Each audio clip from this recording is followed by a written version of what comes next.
Assalamualaikum warahmatullahi wabarakatuh. Bersama saya Nur Aini SPD, masih pembelajaran Bahasa Indonesia semester 2 kelas 12 IPS 1, IPA 5, 6, dan 7.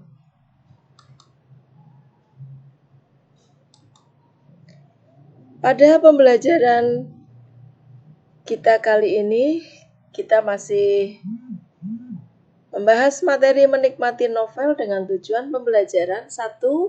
Menyajikan hasil interpretasi pandangan pengarang, yaitu dengan menemukan pandangan pengarang dalam novel dan menyajikan hasil interpretasi pandangan pengarang. Yang kedua, merancang novel dengan memperhatikan isi dan kebahasaan. Berisi merancang novel dengan memperhatikan isi dan merancang novel dengan memperhatikan kebahasaan.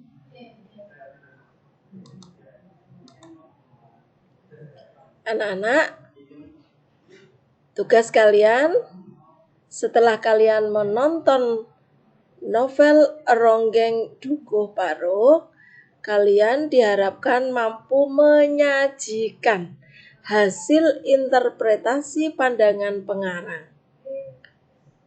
Setelah mempelajari materi ini, kalian diharapkan mampu menemukan pandangan pengarang dalam novel. 2. Menyajikan hasil interpretasi pandangan pengarang dengan kalimat yang baik dan benar.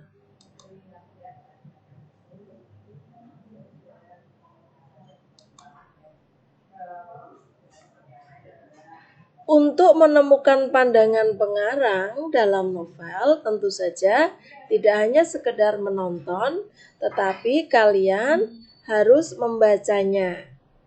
Dengan membaca, tentu saja kalian sudah memiliki buku atau novel Ronggeng Dukuh Paruk, atau mungkin bisa kalian cari di Google untuk bisa membacanya. Karena pada pembelajaran ini kalian diminta untuk menemukan pandangan pengarang dalam novel tersebut.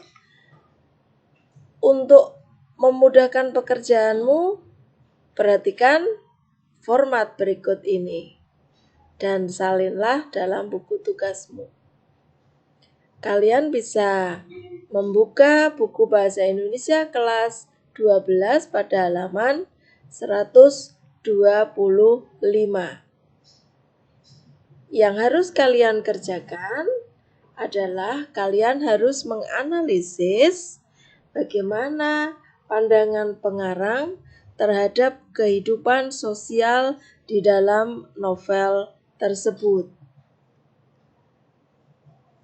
Selain kehidupan sosial, mungkin bisa bagaimana budaya yang tercipta di dalam novel tersebut.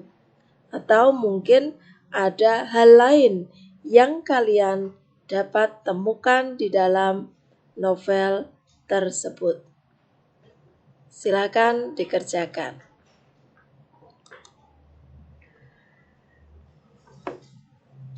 Setelah kalian menganalisis unsur ekstrinsik tadi, kita lanjutkan bagaimana kita mampu merancang sebuah novel. Perlu kalian ketahui bahwa novel itu adalah hasil karya sastra dalam bentuk prosa yang cukup panjang. Tetapi dalam pembelajaran kali ini, kalian mampu merancang terlebih dahulu dengan memperhatikan isi dan merancang novel dengan memperhatikan kebahasaan. Dalam merancang novel, apa yang perlu kalian perhatikan? Yang pertama, kalian harus memilih tema. tema adalah inti sebuah cerita. Kalian bisa mencari tema di dalam sebuah cerita, bisa dalam bentuk pendidikan, bisa politik, bisa persahabatan, atau mungkin bisa percintaan. Silahkan kalian bisa pilih sesuka hati kalian. Selanjutnya, kalian harus menentukan tokoh. Tentu saja di dalam tokoh memiliki watak atau karakter. Silakan kalian cari. Tokoh itu bisa kalian bagi ada protagonis, ada antagonis, atau mungkin bisa didukung dengan tokoh tritagonis. Selanjutnya, kalian perhatikan bagaimana akan kalian ceritakan sebuah alur. Alur itu sama dengan jalan cerita. Jalan cerita bisa dibuat dengan beberapa cara.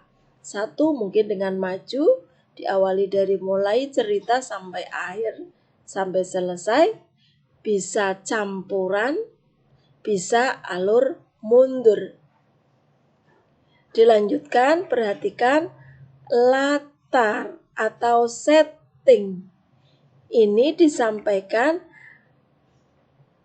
di mana kalian menceritakan sebuah peristiwa, kapan, dan latar sosial. Bagaimana kondisi cerita yang akan kalian siapkan. Dan yang terakhir adalah amanat atau pesan. Tentu saja sebuah cerita pasti memiliki amanat, pesan apa yang ingin disampaikan di dalam cerita tersebut atau rancangan novel yang akan kalian buat. Anak-anak, silakan kalian mengerjakan. Sebelum kalian mengerjakan, tentu saja kalian bisa membaca terlebih dahulu novel-novel yang kalian miliki, atau mungkin bisa di cerita-cerita yang sudah kalian alami. Perhatikan buku Bahasa Indonesia halaman 128 sampai selesai. Kerjakan di buku tugasmu dan susunlah menjadi sebuah cerita yang lengkap. Ibu tunggu. Sampai jumpa. Wassalamualaikum warahmatullahi wabarakatuh. Salam sehat selalu.